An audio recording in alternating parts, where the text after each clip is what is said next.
taking first cut. Golly. Welcome to the First Cut Podcast. I'm Rick Gehman, and this is your recap episode for this week's Valero Texas Open Plus Masters preview. Joining me to break it all down, Greg DuCharme is here. Greg, hello to you. Hello, boys. Looking forward to this one. A lot of looking forward, I have a feeling, in today's show. But nice week at the Valero. What a week, by the way. Really, really impressive stuff. But I can't wait to discuss. I feel ready. Kyle said it already 5 minutes ago, and it was perfectly said. It's Masters week. Yeah, admittedly, we will probably run through Texas Open stuff pretty quickly. I don't think we're going to get much pushback on that, are we, Kyle Porter, who also joined us? Let's go to my best bets, or let's go to all my bets, and then that's our recap of San Antonio, and then we're on to Cincinnati. I mean, we're on to Augusta National. Here's Click Paul's comment in the chat. Just says Corey Connors won. Okay, on to the Masters, which is it is a shame that the second this putt drops, everyone's like, all right, it's been a lot of fun, you guys. See you next week. Okay, so some of that is just okay, so Corey Connors is a bad winner for this kind of thing because he's not Spieth to where you're like, oh my gosh, what does this mean, right? Even though I think Corey Connors can and has played well at the Masters, but he's also not Sam Stevens to where it's like, oh, he gets in the he's like this weird sort of like purgatorial winner to where he was already in the Masters, but he's also probably not going to win the Masters. He was one of the favorites. He's a past champion. It's like literally not even, it's like the least interesting victory. Greg, I actually thought Corey Connors didn't have the upside to win golf tournaments anymore. Apparently he has enough upside to win at TPC San Antonio because that's exactly what he did. And he did it the way that he always plays. Right? This was the easiest win, I think, maybe other than Scotty Scheffler at the Players, the easiest win that I've seen all year. He cruised, right? He did everything exactly the way you would expect Corey Connors to. I mean, he made two significant putts, right? There were two putts outside of 15 feet he made that were really nice.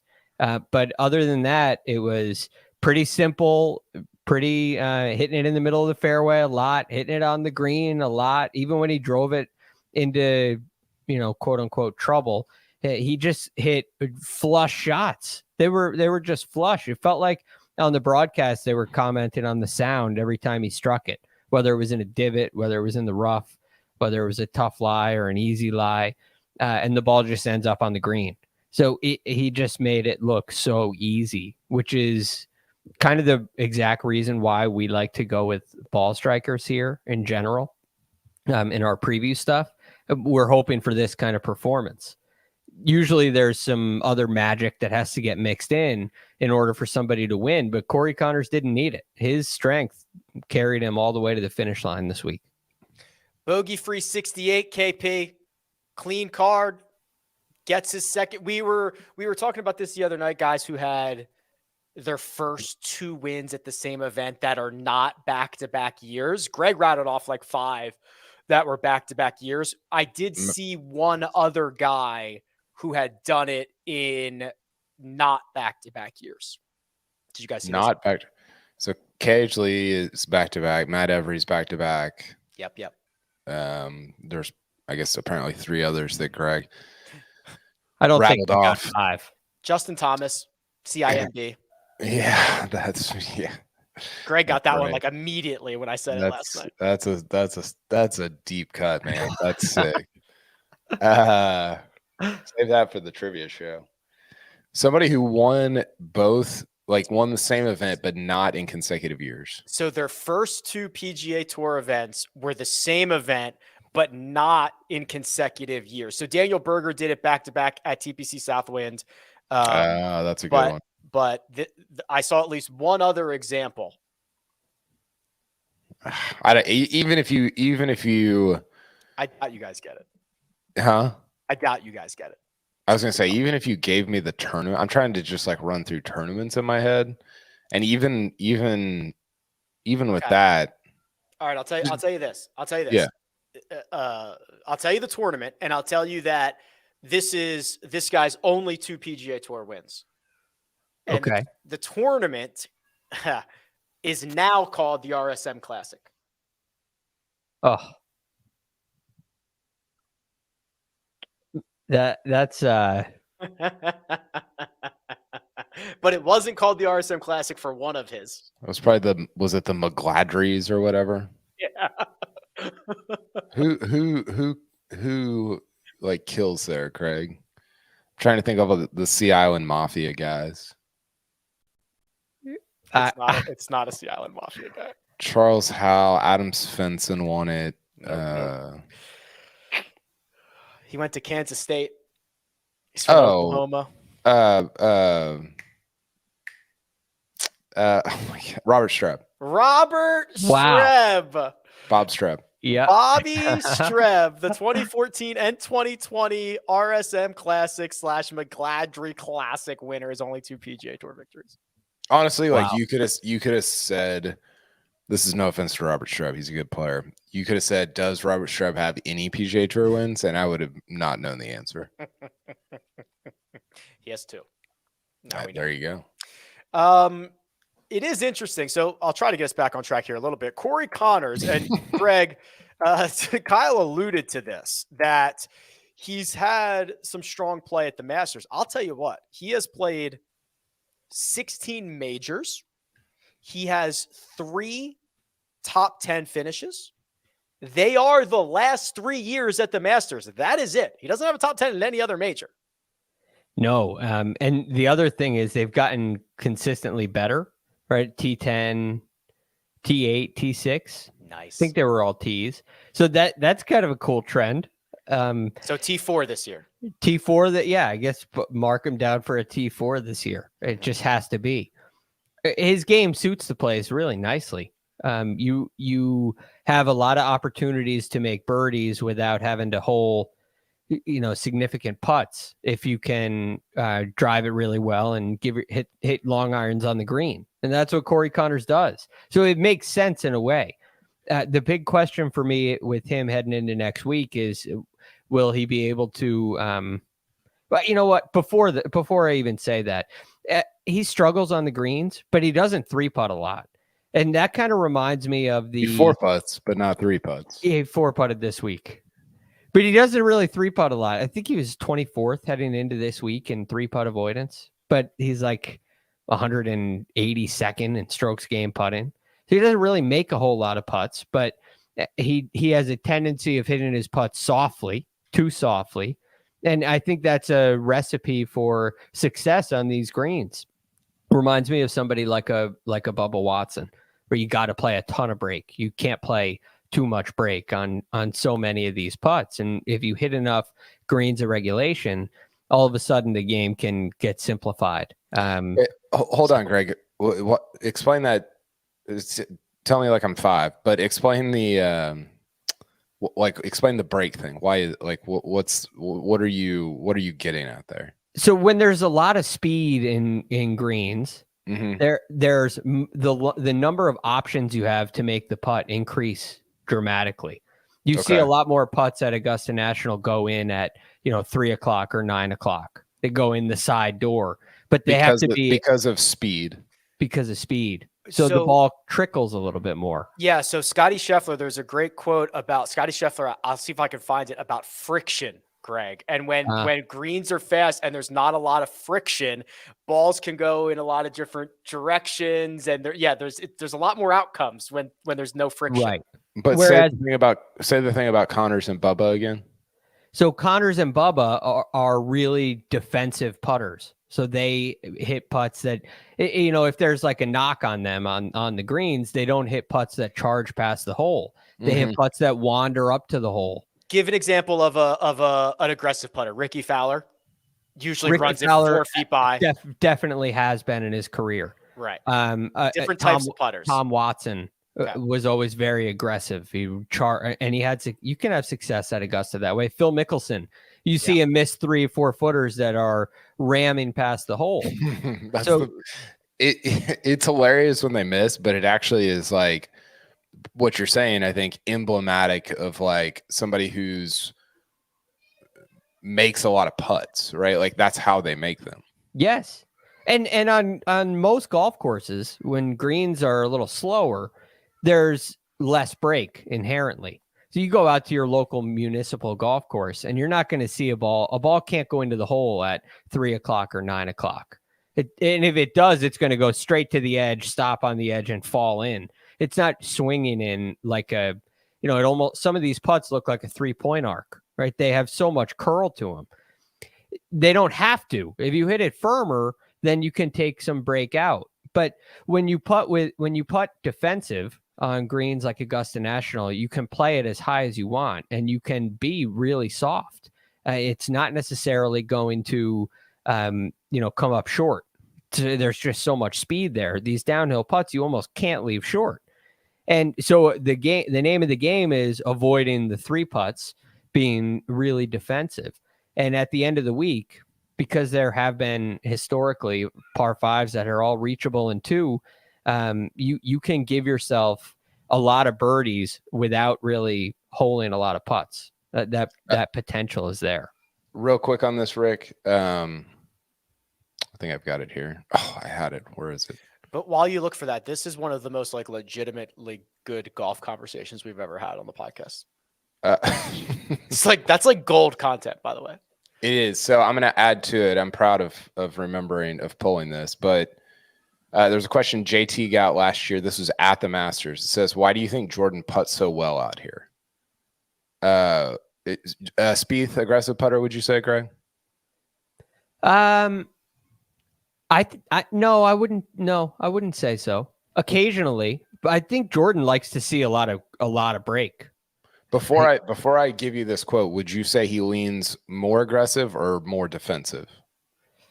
Probably slightly more aggressive. Okay, so slightly more aggressive. So yeah, JT, this is on Spieth. He says he's got the best speed of putter I think I've ever seen. You look at all his putts, especially all of his mid-range putts, every single one of them goes in with the exact same speed. They don't hit the back of the hole. They're probably going to go anywhere from 6 to 12 inches past the hole.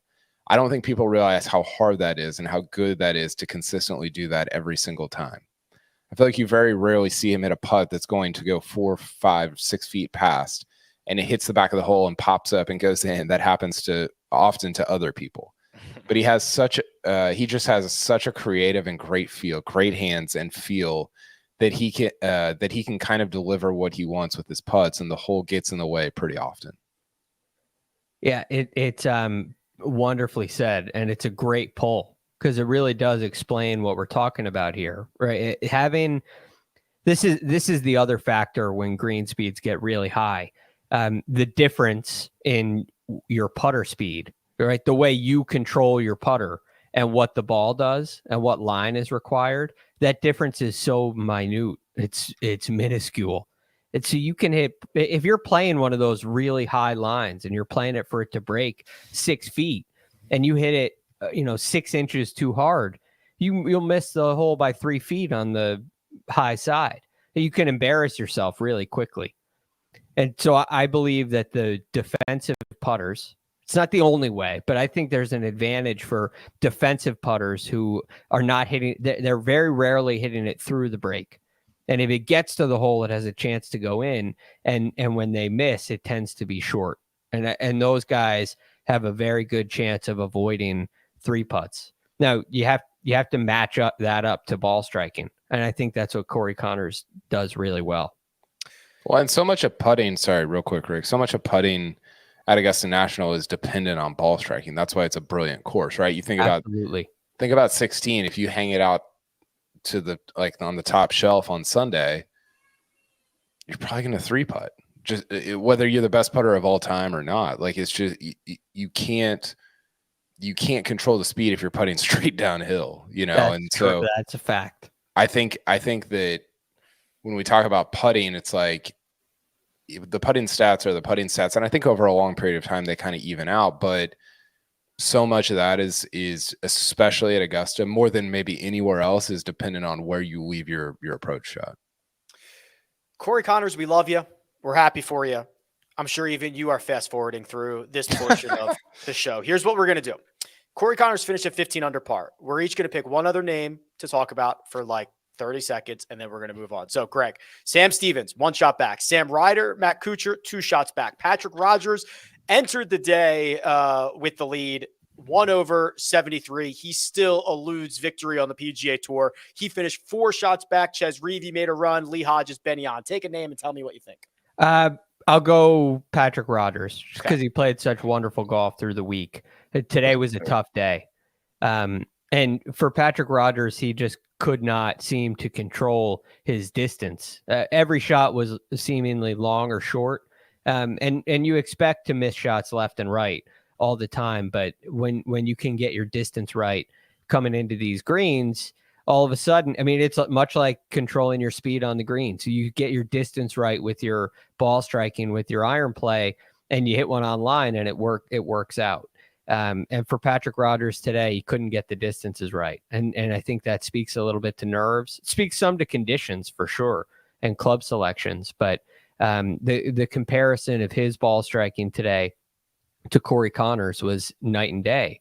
And ultimately the difference. So I felt for Patrick Rogers. I thought he fought really hard, but just things started moving really quickly for him on the front 9, which was too bad. But I really hope this guy can get it done. I feel like he belongs in a Masters one day, especially with his amateur record. Well, I'd actually like to just stay here, Rick, because this is who I wanted to talk about also. Dan Rappaport brought this up on Twitter, and I agree with it. He's had an irreconcilable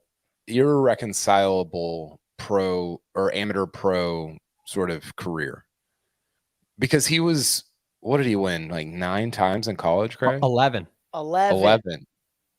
Yeah, and Tiger and Maverick McNeely. Yes, and of course, and I don't like, you can't win 11 times and not, like, something had to have like broken along the way, right? Like you can't win that much and then just get out on the tour and not be able to win. I don't, and maybe you can, maybe that's like the Norman Zhang thing, but that seems more like mental than physical. I don't know. I would read a deep dive on Patrick Rogers. I was trying to find the maybe list. Should do a deep dive on Patrick Rogers. Yeah, I was going to say you're uniquely qualified to do that. I was trying to find the all-time men's NCAA wins list, but I was pretty unsuccessful in finding it. So KP, he's the one thing. If I look at his numbers, and I did earlier this week on Friday because of what he did with his approach play. And, you know, in the fantasy community, he draws some attention on various weeks, but his strengths would be his driving and his putting. Yeah. And his iron play has really lacked, which I think and I think we all likely agree to, at least to some extent, it's the most important aspect of winning. And he's never ranked inside the top 94 in strokes gain approach. Now, this week he gained 7 strokes in his first 2 rounds. So he just caught fire, but it doesn't seem to be consistent. And I'm not sure if that is an easier thing to have in college or if it's a less important thing to have in college. Could he have won in college with his length? Could he have won in college with his putter? It seems like on the PGA Tour, you have to be a little more complete. And that would be the area I'd circle for him. Going into his pro career, this was his last 9 events in college. T8, T7, win, second, win, T15. Turns pro. Could it be confidence? Right? You're in college, you're running away with it, finishing like that. You get out on tour and you feel like you're playing the same way, but it's T34 instead of T7. Yeah, I think that has to mess with you. He needs to go see Sam Burns. That was Burns's deal, right? Was driver putter. Yeah. And then he became a good iron player. He was like a top 20 approach player one year. Yeah. Burns or Rogers? Burns was. Yeah. Yeah. He got good. All right. I'm going to stop us there. We are going to recap our bets and one and done, and then we're going to do the thing. But first, we're going to take a quick break and hear a word from our partners.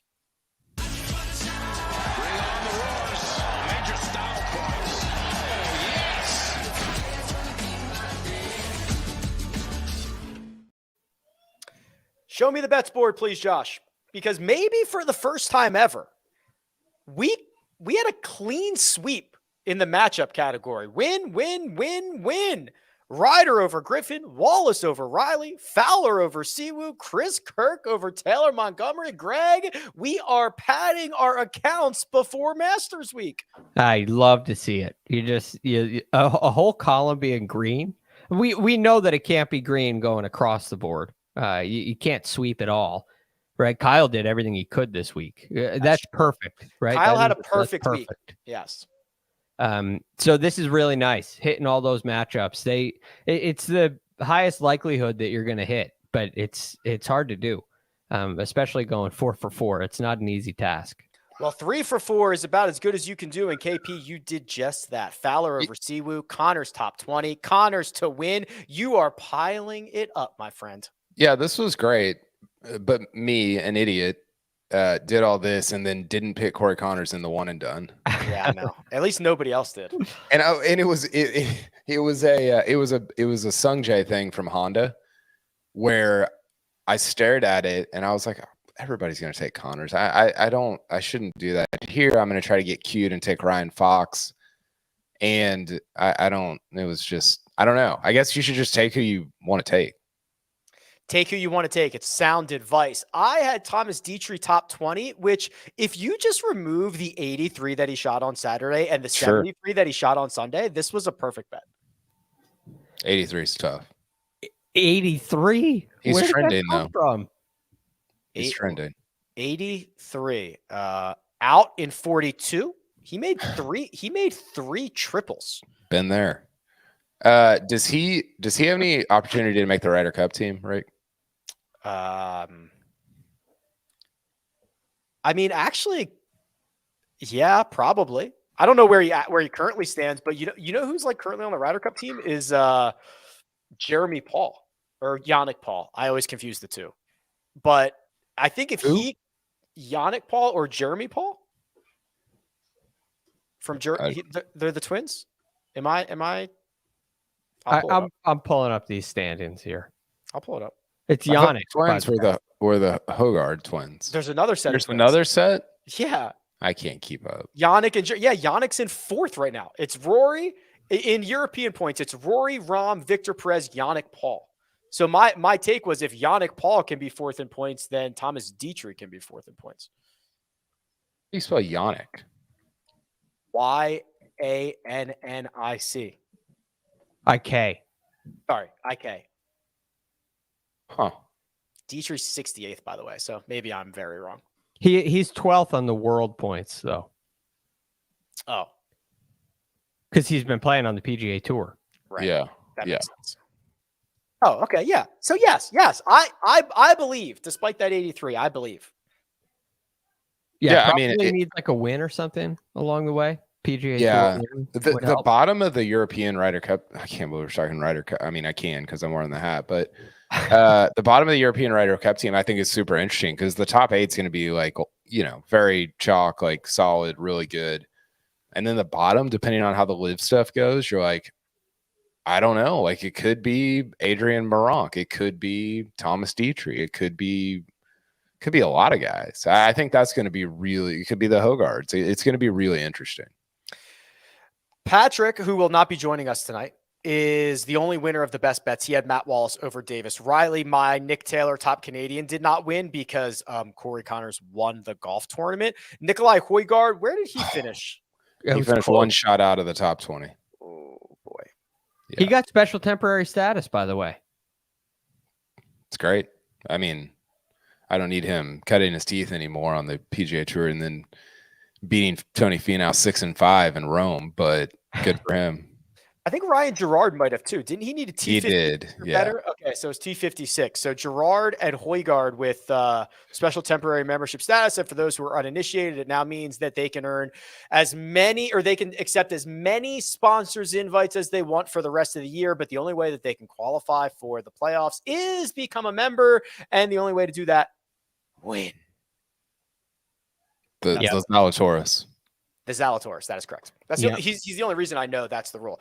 One and done. Show me. We didn't do that great. Actually, I take that back.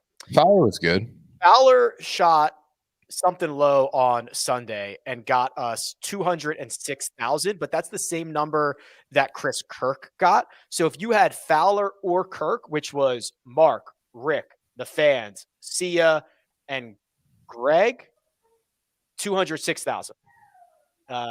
Kyle M had Siwoo, which got 36,000. Patrick had Siwoo, which got 36,000. And Kyle, you had Ryan Fox, you got $0.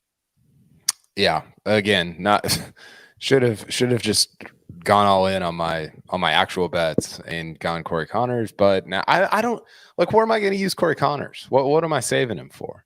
Maybe I've already used him. I might. Masters is like the 9th best event in terms of money. Yeah, and it's a good one for Corey. Wouldn't be a bad play. No. Could you have any fun rooting for Corey Connors at Augusta National with all those other guys there? Could you have any fun doing that? No. Well, not as much, but yeah, of course it'd be fun. Especially if he did well, that'd be a blast. If you got Corey Connors sitting on top of the lead on Thursday and you had him in one and done, how is that not? Well, that's you're laying out your problem here. Is like, he will be sitting on top of the lead on Thursday, and then on Sunday he won't be, and you will have both not won and not had any fun. Well, you had Thursday would have been fun. Thursday night, I mean, you'd be sleepless. It'd be like Christmas. What is Corey going to do on Friday? Well, yeah, well, I can tell you. Was it last year that he led after Thursday, and then he like 5-putted number 6 on Friday? Do you remember this? Oh, because the pin was the pin was up top on 6. Oh yes, and he hit it up the hill, and then it came back down. But it was not good. I think he made a 6. See, defensive putting. I thought about that when you were short a lot. When you were talking about that. But defensive? Weren't you arguing that defensive putting works better at Augusta than it does other places? Yeah, just now when there are just not on 6 with the right. pin on the shelf. You're putting up a mountain. I don't think it was last year. It might have been another year. Ago. It could have been. I remember a couple of tweets about it. It might have been 2021. I think it was 2021. I think it was second. 2022. He didn't do it. I think it was second round. 2021. He made like a 5. I think it was. Wow, he's made some big numbers here. It was a par 3. You think it was definitely number 6? It was 6. It might not have been Connors. It might have been somebody else. So Connors aced 6 on Saturday in 2021. But then he played a stretch on Sunday where he went bogey, bogey, double bogey from 5 through 8. Whew. Oh, somebody who had him in one and done was not having any fun. No fun. No. I'll see if I can find it. I don't know. All right. Actually, play somebody else. I actually don't really care anymore because we're going to do the master stuff. So, all right. Well, gentlemen, we are I'm going to get in trouble because the last break is too close to this break, but I'm at the point where I really don't care anymore. So we're going to take a quick break and hear a word from our partners. Get breaking news. Big news coming out of the NFL today. Highlights and instant reactions. The largest final round comeback in Ford Championship history. We're down to the final 4. I just want to take time to analyze greatness. Talk winners and losers with a guy who's already a big winner. CBS Sports HQ. It's all sports all day long. And we're back now with the self-appointed power of golf czar. I'm officially going to do it. I'm going to declare it Masters Week. Masters Week is now open, and it is all we care about and focus on, except for side Ryder Cup conversations. That's They're all part of it. Everyone fair? Okay. Let's start with the Big Cat. KP, Big Cat was at Augusta National on Sunday night, and he did the thing that he did in 2019, didn't he? Describe to the people what he did. Yeah, he did the thing where he took a wedge and a putter and just walked around the course, which is the coolest, right? Like that's just, I mean, if you thought the conversation that Greg was throwing out there was insightful, and it was, but to walk that course with Tiger talking about like how to play, I mean, the content you could create from that, the stuff you would learn from that would be just unfathomable. It would be incredible. So yeah, he walked around, I think it was the first 9 on Sunday evening. And, it's honestly, Rick, it's been nice that there's not been any like, is Tiger going to play? Like, it's just like Tiger's going to play. He's not going to win. We can just enjoy it for what it is and, just kind of move on to the tournament. Imagine the juice and the swag that you have, Greg, where if you are allowed to play Augusta National, you say, I'll just take a couple of wedges and a putter out there and walk around 9 instead of just like looping through as many times as possible until it gets dark. That is some unbelievable restraint. Yeah, it's a good thought, but he's gotten plenty of rounds in over the years and very memorable rounds. I wonder, you play sports growing up and you play them competitively, and then you get into the men's league thing, and is it the same, right? Do you play at that level where all of a sudden you're no longer competing for whatever you were competing for before? I wonder if Tiger, when he's at Augusta National, kind of feels that way. Like, I'm here, this is business, and I'm here to win the green jacket, not to experience the golf course the way that we all think you would. So I just wonder if that's kind of going through his mind. He definitely is looking to get ready, definitely monitoring the body and his health and the ability to walk that golf course. There's no question about it. And I think it's really smart because that area on and around the greens, when he got tired last year on Friday, and the ball striking left him a little bit, he wasn't able to manage some of those shots that I think he would have in the past. And he struggled with some of the long putts, some of the more simple chip shots, at least shots with green to work with and stuff like that. So I think it's good that he's focusing in on that touch. I think the Tiger Sunday night before a major thing has become one of my favorite things because it's he does it at Augusta. He did it at the Open last year. He did it Saturday night and Sunday night, the week before the Open at St. Andrews, and like half the town was out there watching. And it's just this like sort of, I don't know. He's obviously preparing for the tournament, but if you're realistic, you don't really think like, oh, Tiger really could like win this week. I don't think anybody that's like seriously realistic thinks that. I'll regret saying that probably for sure, but we've already clipped it. Yeah. But it's like this, it's like this in between of like preparing for the tournament, but also like just sort of soaking up everything about being, I mean, remember that quote he had where he was like, I just liked laying in my backyard in the grass, just hearing the birds chirp. Mm-hmm. And you're like, holy crap, man. Like that's pretty intense, and it's different at Augusta where people can't walk around with him like they did at St. Andrews, but just the idea of it, I think it's really cool, even beyond like just this year's tournament. Where do we, if we were ranking storylines, where would Tiger rank? Which is crazy because the answer is almost exclusively one, but we've got Phil/Liv. Hold on. Are you ranking them based on like public interest or what? Something more immeasurable, like my interest? No, like how much oxygen will be spent on them this week. Okay. So keep going. Phil/Liv, Rory for the career Grand Slam, Scotty going back to back, Tiger Woods, anything else you can come up with. Hole number 13. Golf course Changes to number 13. Yeah. So how do these rank? Cam back. part of LIV, I guess. Mm-hmm. I think Tiger is. It's really hard because, he's just such a dry, like the interest around him. It's like I could write only Tiger stuff this week, and our traffic would be better than if I wrote anything else. Right. Even if he finishes like 43. So it's hard to like separate out. But I think he's gonna make the cut and finish T30. So I would say, I don't know, like 6th or 5th, 4th. What do you think, Greg? I mean, because that's crazy because it should almost be exclusively one. Yeah, I had it in 4th. I actually wrote a list of my top storylines, and I had Rory as the top storyline. I think with his form coming in, what he's done this year, the performance at the match play, I think these things, it's his 9th attempt at a career Grand Slam.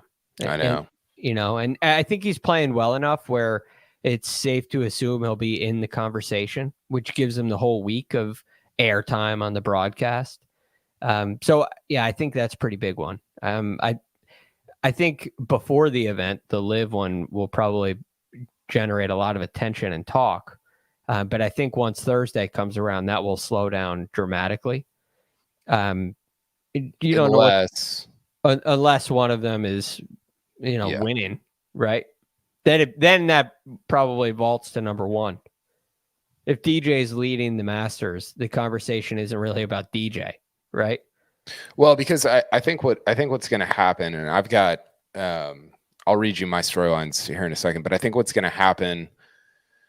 Rick apparently went to prepare for his Masters fantasy stuff, but I think what's going to happen is you're going to get, if LIV guys get in the mix, there's a disconnect between what fans and we care about versus like what players care about. Dustin Johnson doesn't really care that like it's going to be a LIV versus the PGA Tour storyline. He just wants to win the Masters, right? Absolutely. And so, but I do think it's, and we were talking about this. Rick and I were talking about this the other day. There's such a Augusta, or maybe it was on Tuesday. Augusta is such the place for like a State of the Union for like the future of golf type thing that it becomes a prism through which you see the PGA Tour LIV thing. Maybe the most clearly that we'll see it all year, or not clearly, but like it'll be the most prominent that it is all year, which I'm glad for. I don't want it to be a thing all year, and I don't think it will be after this, but it definitely will be this week.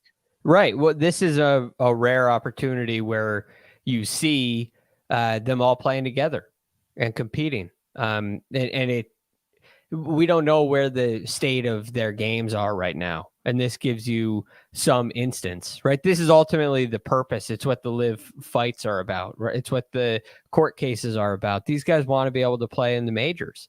They want to get official world golf rankings to be able to play in the Masters. You could argue that, the official world golf rankings battle is only about the Masters.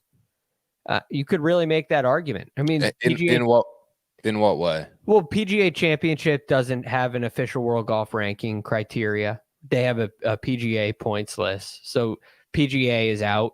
There's no more World Golf Championships. So those events are all out. Mm-hmm. The US Open and Opens, it's nice to get exemptions, but those are ultimately open. And in theory, you could go qualify for them. I'm sure those are a part of the story too. But the only avenue to get in, if you're someone on LIV, is official world golf rankings. It's the centerpiece of their battle for OWGR points, in my opinion. I'm really interested, Greg. This is maybe too deep in the weeds. I'm extremely interested in Fred Ridley's thoughts on the OWGR when he speaks on Wednesday. And I'm interested. I'm actually interested. I mean, the chairman's press conference is always interesting because Augusta National has so much power, and because, again, it's State of the Union type stuff. But man, there's a lot of stuff this year that's going to be really fascinating from Ridley. And it's the extension of 13. It's the ball. It's LIV. It's the OWGR. I mean, there's just so much there. By the way, you guys will appreciate this. We had our family Masters draft on Thursday, and my wife doesn't follow. She clearly doesn't listen to us or read anything I write, but she was like writing for LIV to get OWGR points. She's like, they won't give them points. And I was like, you are speaking about things that you don't understand, which went well, you know, I'm sure it did. As it does with a spouse. And she was like, you're wrong about this. I was like, you don't know what you're talking about. And so we're all of a sudden arguing in front of the kids about something that she doesn't know anything about. And I am very passionate about. And the kids are like, can we just do the draft? And I was like, how did I end up in this place in my life? I saw that she drafted 5 LIV golfers. She is a troll. That's like a sleeper cell. She's an undercover agent. It's disgusting. It's too much. I've got my 9 storylines here, Rick. Do you want to just roll through them? Yeah, obviously. Obviously.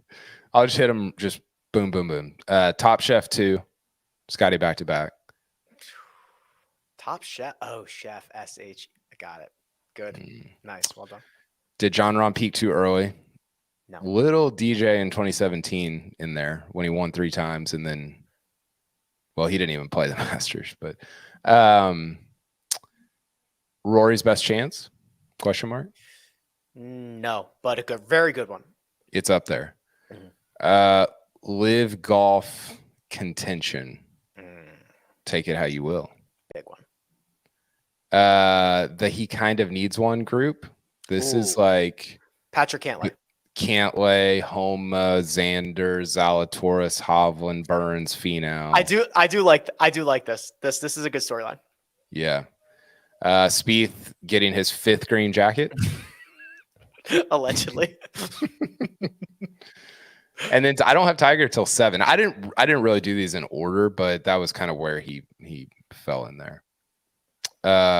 Who's hot and does it matter? It kind of does. History says it does. Yeah, if you look at my favorite stat going into this year, 9 of the last 11 Masters winners were at 1.7 strokes gained tee to green in like the starting January 1 leading into the Masters. And the guys that qualify, Scheffler, Rory, Cantlay, Morikawa, who I think is a sleeper this week, Cam Young, also kind of a sleeper, Rahm, and Jason Day. Jason Day might be too much of a sleeper. Yes, he's so much of a sleeper that he's now the chalk. Yes. Yeah, he really did become the chalk. And then just number 13, how it affects the tournament.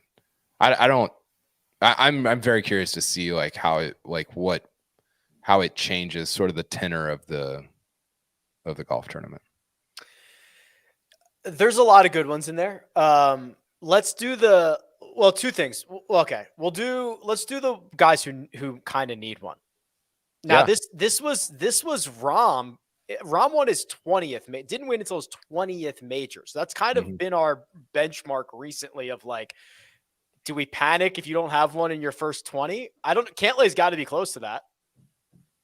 I think Cantlay's at 20, 22, 23, something like that. That feels like the biggest. Cantlay and Xander are the biggest two I think that need it. I think that's true. And I think even with Xander has contended in so many. I'm much more willing to give him a break.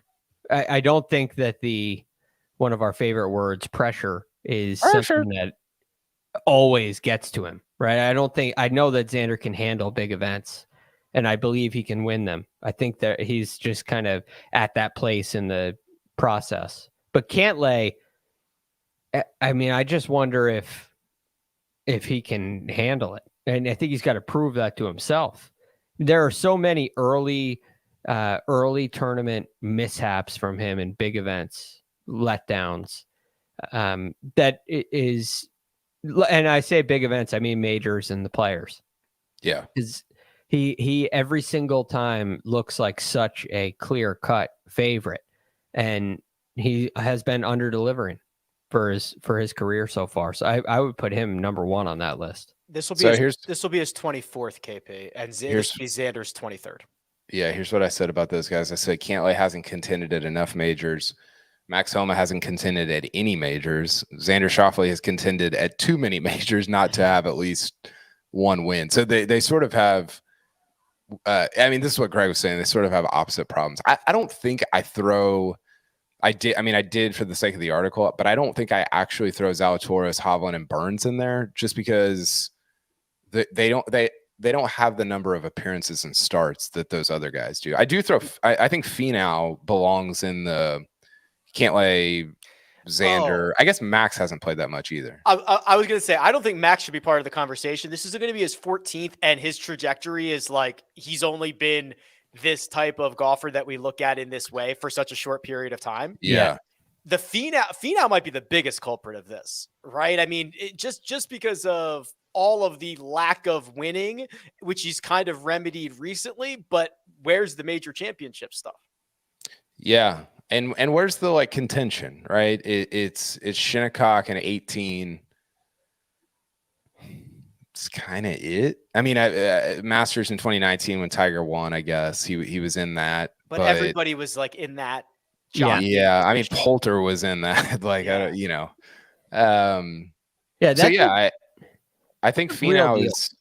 I think, and the thing about this is, it's not like I don't think what I'm saying is, oh, dude, you suck. Like you got to win it. What I'm really saying is, your career has been so good that it needs to be represented by the fact that you won a major championship, right? I mean, it's a little bit. I don't think Finau's as good as Adam Scott was, but if Adam Scott didn't have a major, like think about if that putt doesn't go in on 10 and Angel Cabrera has 2 Masters instead of Adam Scott having one, you would look at Adam Scott's career and be like, man, like how good he was is not, or the number of majors he has is not emblematic of how good he was. And that's a little bit how it's not as much how I feel about Finau, but that's a little bit of, I think, what we're all getting at with the Finau Cantlay Xander stuff.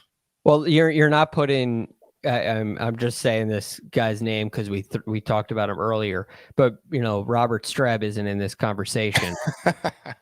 Right. No. Because he hasn't, his career and majors don't really connect. That's not how Robert Streb is judged. But Tony Finau certainly is, right? He's a world-class player. It's the difference. It's the difference between like Sergio Garcia and Colin Montgomery. They're both tremendous golfers, but Sergio's career or his major collection of one reflects that greatness, and Colin Montgomery's, even though he was just as good or if not better, it doesn't reflect that, which is unfortunate. Right. And it's a gift and a curse to be in this conversation. Yes. But I got to, for me, when I look at these guys, the Tony Finau's who have lacked contention, Patrick Cantlay, I mean, you could argue he's contended in what, one? He is 2019 Masters, right? Yeah.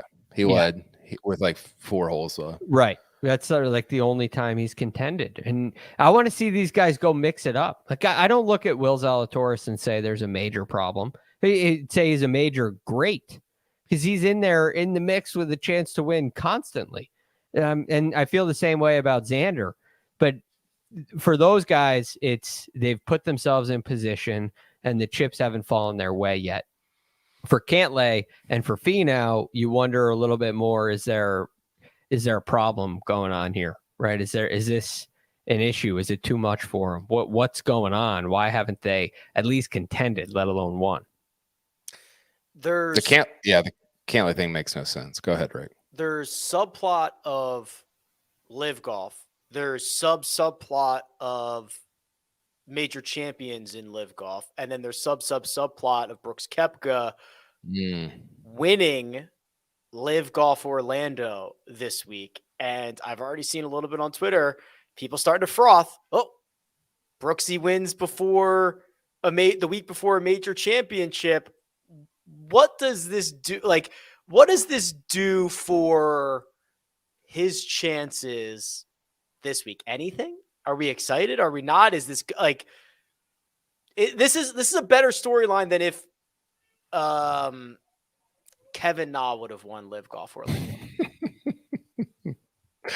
Just a drive-by on Kevin Na.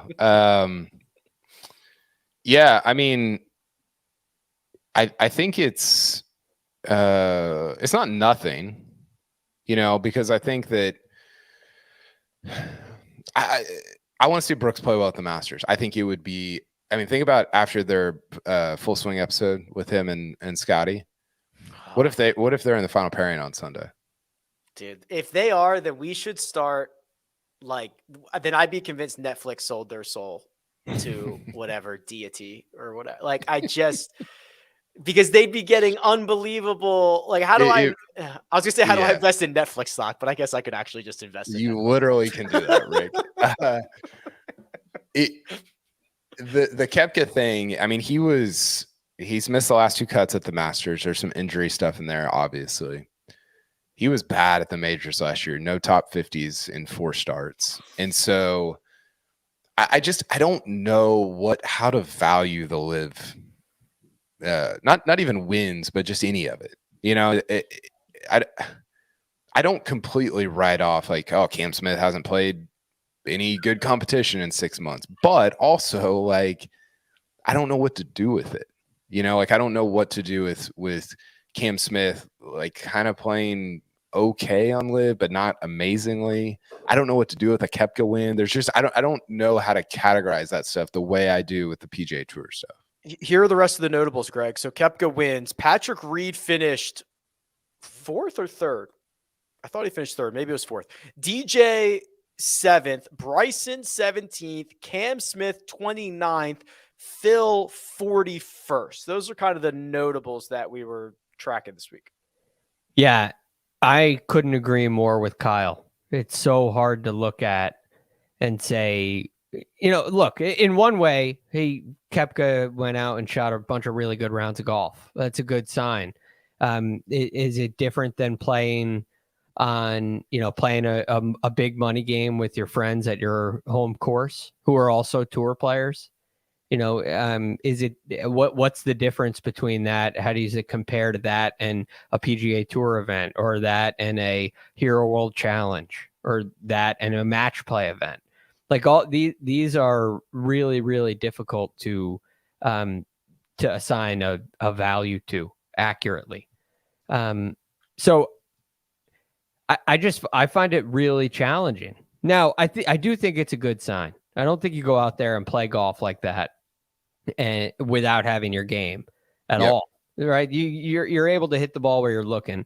You're able to hole some putts. Is the where they play Orange County National or something like that? Yeah. Is that a litmus test that prepares you for Augusta National? Is the entire schedule that they've played? You've talked about this a lot, Kyle. Is that entire schedule that they've played the recipe to getting someone's game really sharp, primed, and ready for a major? Are they more rested? Is Brooks Koepka in a better place? Is he healthier because of the new schedule? These are, unknowns to me. They're absolutely unknowns. The one thing I do know is that he feels a lot better about his game today than he did during the Netflix documentary. Right? I know that for sure. He's got to be feeling pretty confident. Did he talk after the win? Did he say anything about the Masters? I didn't see anything. I would have to look. I don't know. I'm sure he did. I didn't hear it. I don't even see any articles or anything on. I don't think they've posted their 3rd round recap yet. I don't know. I can't find it. So I'm not sure. Also, we almost got a Koepka sandwich. Brooks finishing 1st. Chase finished 2nd to last, not last. We almost had a Koepka on both ends of the leaderboard. That would have been sick. That would have been pretty impressive, actually. So who's going into the Masters having won their last stroke play event? Koepka, Scheffler. Oh, stroke play event. Yeah, Scheffler. And Connors. Is that it? There's got to be one more. It's probably it. There's got to be one more. There's got to be a sneaky one somewhere. You have the players, though. I mean, what could it be? Is there a European Tour player? Yeah, I'm going to find somebody. Here we go. Click on this. Taylor Moore. He's played since Valspar. Let's see. I got him. We got him. I got him too. Yeah, it's Taylor Moore, right? No, he played the. Oh, did he not play this week? He didn't. I don't. No, he didn't play. Okay, so those 4. Yeah, those 4. Interesting. Okay. What else? What do you guys think of number 13? What do you think the effect will be? What is it officially? 30 yards? 45. Oh my God, 45. Yep. Right? Or 35. It's 5:45, so it's 35 yards. It went from 5:10. Yeah. Yeah. Okay. Yeah. 35 yards. It's like did you see the picture? Do we have the picture? Oh, okay. Where it's like coming out of the chute there. And I don't know. What do you think, Greg? You're like our resident. What is this going to do guy? I think it simplifies the tee shot. I think you're going to see guys hitting driver. They're going to hit it straight out. I don't think you're going to see as much at JT. I think this makes the hole so much better for JT. I literally just wrote that. Oh yeah, you're right on the money with that, because he's not going to, like, in a way, it takes out some of the threat of going through the fairway. Not entirely, and if you miss right, you can still find pine straw over there, but it frees you up a little bit. To me, you don't have to sling it around the corner. You almost have to hit it too far. It's based on what I'm hearing from the players. Players are saying a lot more drivers. You kind of hit it straight out and let the contours take the shape. So I think you're going to see a little less variance off the tee in that sense, but the second shot should become way more dramatic with longer clubs off of that side slope. I think it's way more dramatic. It is. Here's the problem, though, Greg, is I was looking at JT's numbers, and I think theoretically it helps JT. I don't know if it actually helps JT because his long iron play has been not very good this year. Yeah. Right. And so I think it helps the idea of JT. I don't know if it like literally helps JT. I do wonder if it brings more of the ZJ play. By the way, Spieth's going to hit like 100 of these trees over the course of his career. It's going to be a disaster. Yes, he hits trees off the tee that aren't even really in play. Yes. Yeah. These are so in play. Yeah. If you're listening, we've got a screenshot of a picture of the 13th tee box on it's YouTube. Insane. It's not even wider than like the actual tee box. It makes 18, the shoot on 18, look kind of wide. Right. And it's not. And Spieth has hit the trees on 18 before. Yeah, I mean, with the Masters on the line. Yes. I forgot what I was saying. Oh, I'm interested to see if there are guys in the field that bring even like a Scheffler that bring the ZJ thing into play, where they're like, hey, from 72 yards, I'm going to get up and down 60% of the time. So I'm going to not bring the creek into play, it might hurt JT with the way that we've been talking about him, Greg, of like, oh, I can hit this shot. But yeah, but should you? Right. And I think if JT laid up all 4 days, he would make a lot of birdies. Well, that's what I'm saying is like, I wonder if that's the play for some, like not it is the play for like Kevin Kisner, but I'm saying like the Rahms and the Schefflers and the JTs could that be a play for them depending on like how the wind is hitting, like hitting you off the tee. So I think it makes and this is what Greg was saying, it makes the tournament more interesting. I don't know who it's going to affect, how it's going to affect them. I think it makes the golf tournament more interesting, which I think is a good thing for the Masters. I think we will put a pin in it there because obviously we are going to talk a lot about the Masters next week, and we are going to deep dive every possible piece of minutia along the way. But is there anything else that we cannot end this Sunday night without talking about? Rose Zhang. Dude, okay, so we kind of covered it a bit last night, and I'm happy to have you here, KP, to talk through this because it was tough to watch. She pulled it off. She got it done in a playoff against Jenny Bay, but my goodness, it wasn't the easiest thing. It was not the rolling victory that we were kind of expecting. No, I thought it was going to be like Tiger in '97, and it was not. It was. I'm trying to think of a somebody that stumbled home and then won in a playoff. One of y'all can probably think of one off the top of your head, but I mean, the shot that Jenny Tiger in 05, bogeyed 17 and 18. Yeah, great call. The shot that Jenny Bay hit on 17 was absolutely disgusting to like 4 inches. I'm trying to think of what happened. Zhang's decision on 15, obviously, in retrospect, not great. She just, I don't know. It's interesting because she was so good the first 2 days. We talked about it, Rick. She gained 8.75 strokes, 7 strokes. I mean, this is on like the best players in the world, essentially, in her world. And then she just gets to Augusta, and it almost made me feel like there was that.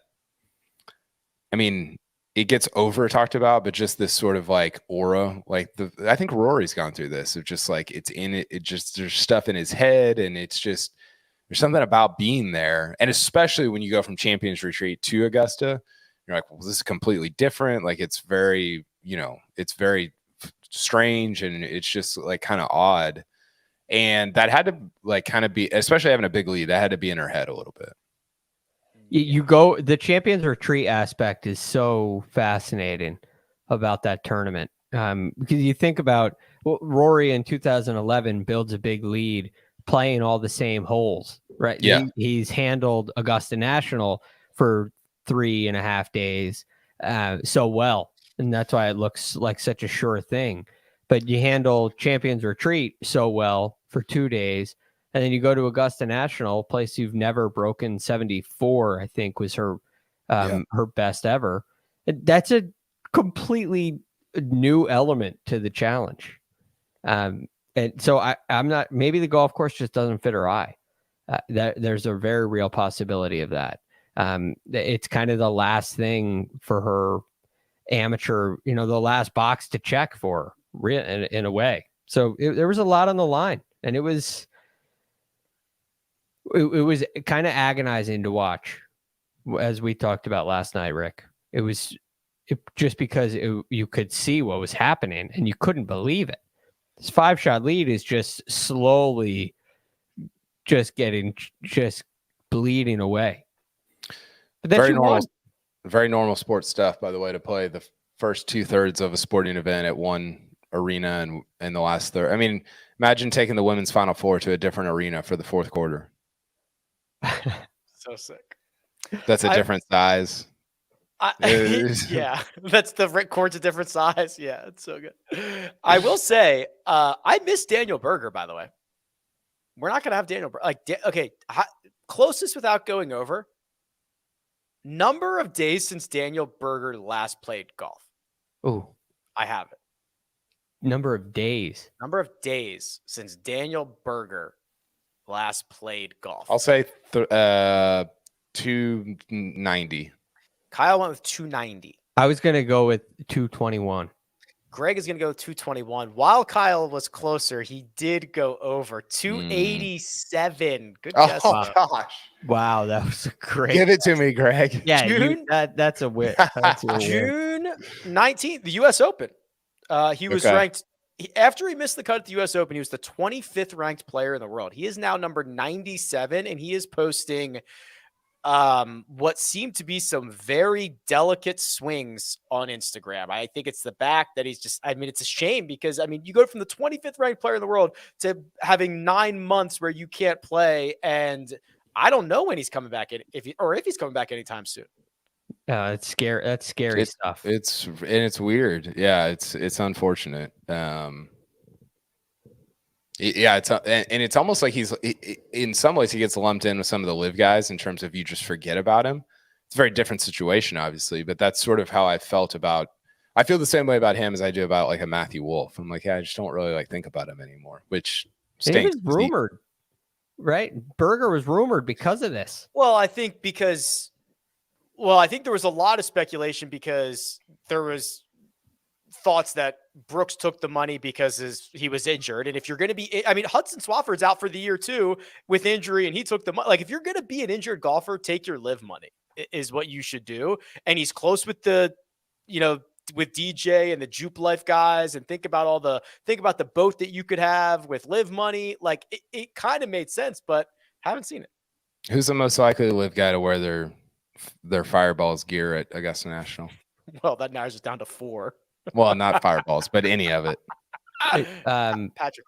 Yeah, For that's sure. what I was going to say too. Secondly, Sergio.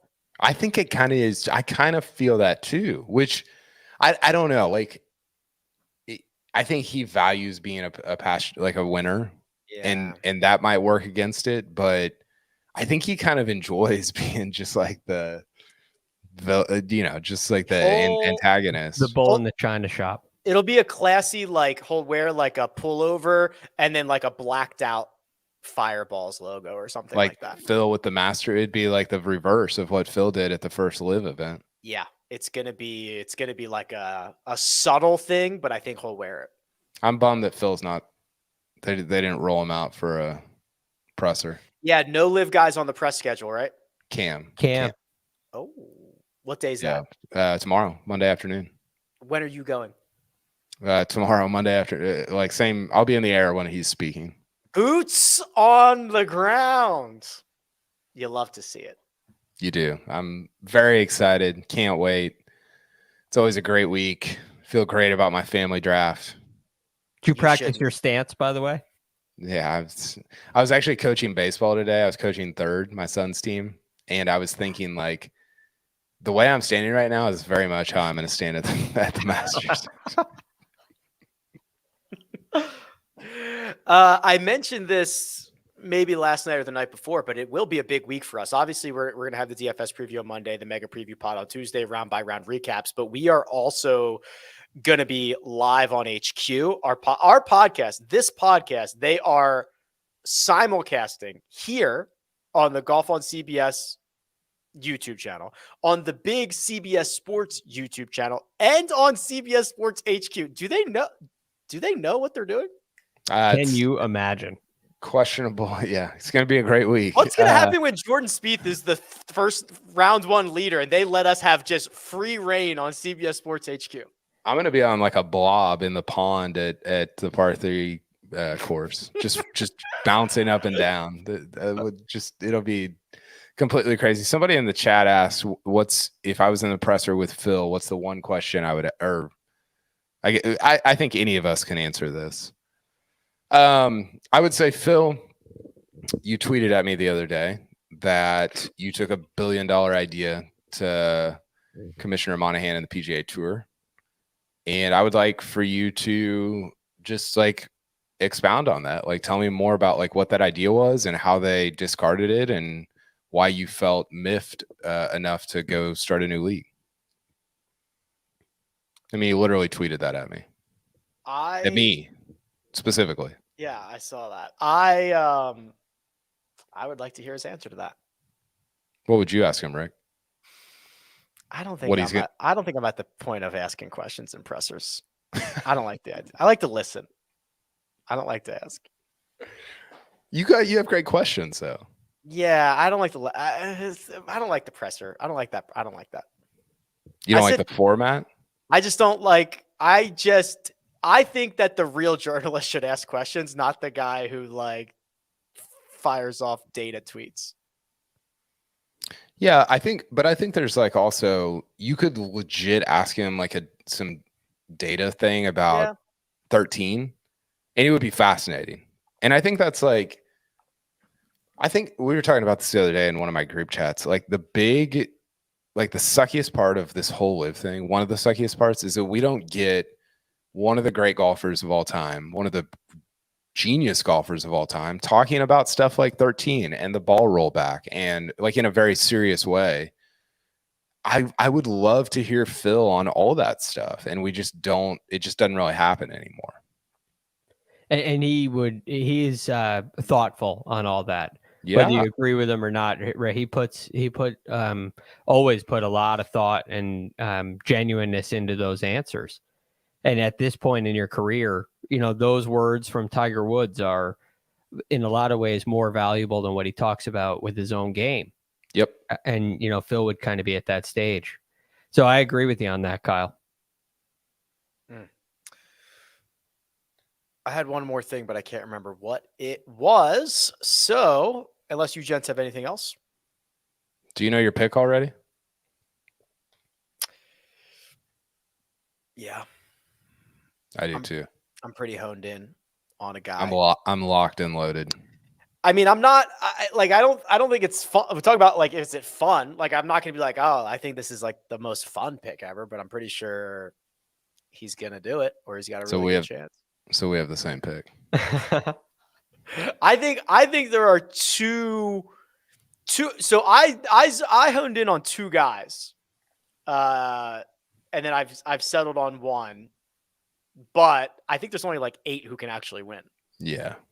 I'm not gonna find a 75-1. Like, it's not gonna be that guy. No. It's gonna be a big boy. Yeah. Like, you gonna go beat Scheffler this week? Exactly. Is Robert Streb gonna beat Scheffler? He's probably not, because he's not in the tournament. But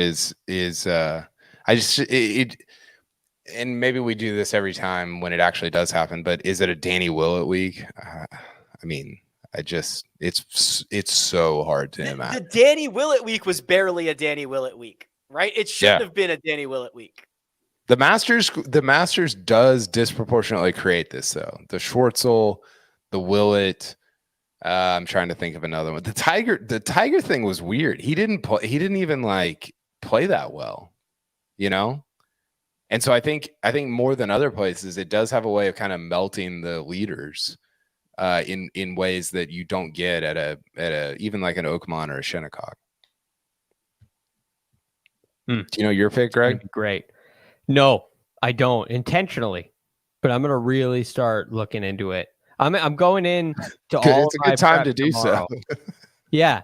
Well, I'm going to go into all my prep work tomorrow as an open book. Oh, you know what? I had a very a much appreciated follower who sent me the Masters, like the big, like, tournament guide, like what they're going to sell on site, like the 100-page, whatever, sent me that like 2 weeks ago. And it's got all this great stuff about all the whole, I was in heaven just sitting there reading that the other night. I don't know what it's called, tournament guide or whatever. It's beautiful. Yeah. Fantastic. He also sent me the Super Bowl one where the Chiefs beat the Eagles. And I think that was a troll, but I appreciated the Masters one as well. He made up for it. Yeah, exactly. Big week on tap. Please support it, right? So when we're on CBS Sports HQ, like, I don't know, tweet at them, be like, oh, this is amazing. I love golf stuff on CBS Sports HQ, First Cut Pod, yada, yada, yada. All that fun stuff, because then they'll let us do it more frequently. And I think that'll do it. Producer Josh does all the hard work behind the scenes. Greg DuCharme available on Twitter at @TheRealGFD. Kyle Porter will be Augusta bound shortly at Kyle Porter CBS. You can find me at Rick Run Good. This has been The First Cut. We'll catch you next time.